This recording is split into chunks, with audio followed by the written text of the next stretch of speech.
Hello, how are you? Family of Telemathematics. Welcome to a new video of our channel. So let's get started.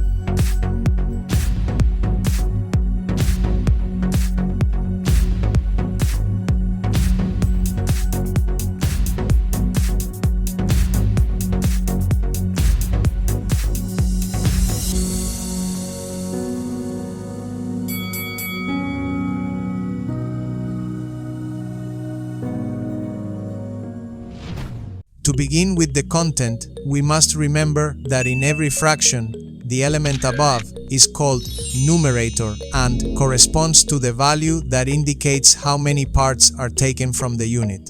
And the element below is called denominator and corresponds to the value that indicates how many equal parts the unit is divided into.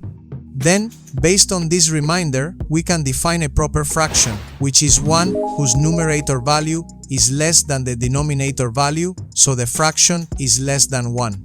For example, we have the proper fraction 3/4, whose result is the decimal 0.75. Now, representing this fraction on a pie chart, we divide the unit into 4 equal parts because that is the value of the denominator. And of this, we take 3 parts because that is the value of the numerator. Very good.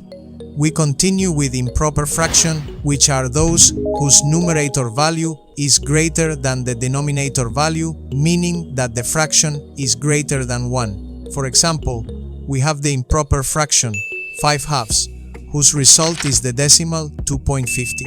Now, representing this fraction on a graph, we divide the unit into 2 equal parts, because that is the value of the denominator, and from this, we take 5 parts, because that is the value of the numerator. In this case, since other parts are missing, we add another unit and divide it into 2 equal parts as well, because it is the value of the denominator. And from this, we take another 2 parts, but since one more part is missing, we add another unit and divide it into 2 equal parts as well, and from this, we take one more part and complete the 5 parts of the numerator. Very good. I hope you have understood the topic, but if you have any questions, review the material again or let us know so we can help you. If you liked the video, I encourage you to give it a like, to subscribe if you haven't done it yet, and to activate notifications so you can see the new topics that we will be releasing, to leave us your comments, and to share it with your friends. Until the next video,